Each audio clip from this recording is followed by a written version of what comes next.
Welcome back to Sunrise Daily. We're coming to you live from the Presidential Villa. Well, today marks the second year into the life of this administration, and there will be several impressions and perspectives that will be out there about how they have fared so far. Well, one area that the government is talking about is the social investment program. So we'll go ahead and get to hear what this program and how they've gone ahead and proceeded with this program. And this morning we're joined by Mrs. Miriam Uwais, who is a special advisor to the President on Social Investments, Office of the Vice President. Good morning, and thank you for coming on today on the program. Good morning. Well, thank you. Go ahead and tell us about this social investments program. I know that there's a lot to talk about this program. Break it down. What is this focusing on? What is it about? Well, essentially, thank you for inviting me. Essentially, the administration felt that it needed to create a bond with its citizens, so it needed to reach out to them, especially to the poorest and the most vulnerable of Nigerians. The majority of Nigerians are living below, well, 53% are living below the poverty line. And we have huge numbers of unemployment across the country. It varies from region to region. So 4 programs were designed. The Empower program, which is a job creation program. There's a conditional cash transfer program that goes to the poorest and the most vulnerable. There's a homegrown school feeding program for classes 1 to 3 in primary school, public primary schools, a meal a day. And then there's the Government Enterprise and Empowerment program, which is targeted at people at the bottom of the financial pyramid. So women, market women, women cooperatives, artisans, farmers, an amount of 10 to 100,000 for a period of 6 months. So those are essentially the 4 programs that government has designed, which we've been trying to implement across the country. How successful has it been, though, for the 4 programs that you've designed? Well, there are certain factors that have slowed us down, but I believe we brought in some beneficiaries today to testify. We've gone quite a distance because it depends on which program. For instance, we decided first to prepare our strategies, our framework. We realized from past programs that creating staff, federal staff at state level, actually creates tensions because the state and the federal all are territorial. There's turf protection. So we felt we needed to get the states to buy into our programs and to have a seamless monitoring and accountability structure. Have they?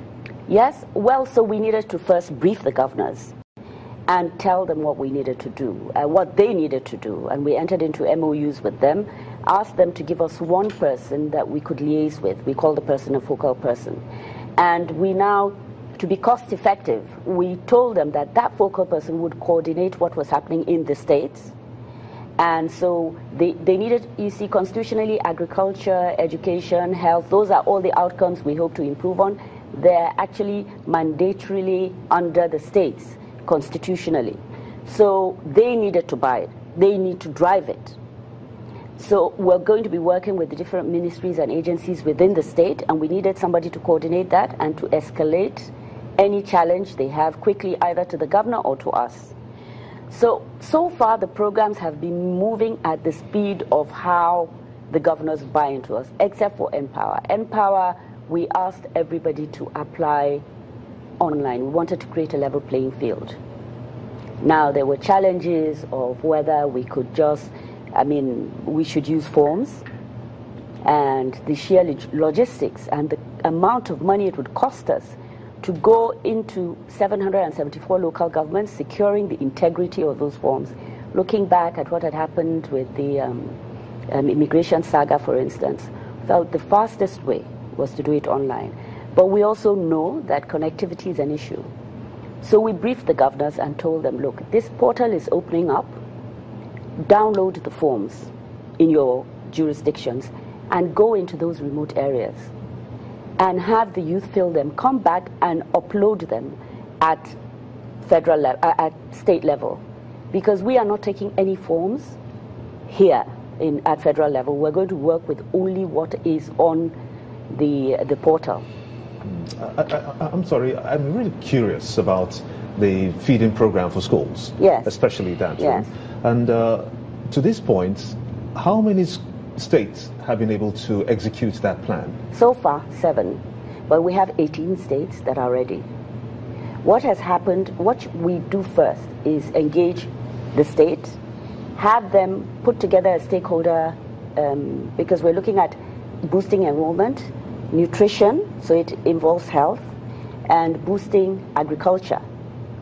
So once they put those people together, the school-based management teams, the PTAs, the chairman of SUBEB, because we need to know the numbers of children in the schools, we're very wary of beginning with ghost beneficiaries, for instance. So we have to count the children in the schools and allot 150 at the most to one cook. So the selection process for the cooks has to be done by the state in a transparent manner. So we look at what has been done by the state. You're supposed to have jingles, speak to the people in the communities, and we had monitoring going on to make sure that it was done transparently. Once the cooks are selected, we screen them, we train them on hygiene, on sanitation, and then we validate, we get them on board them, that's the word, with their BVN and account numbers. We're using BVN for all our beneficiaries because we want a trail that we can audit. We have to cut out duplication and all of that, We are paying our beneficiaries directly for all our programs. So it's the cooks that we pay. So that process has to happen, and so the states are coming back to us at different stages. You understand? Right now you have just a number of states that is doing this project. Yes. Only a number of states, isn't it? No, that's not true. That's not true.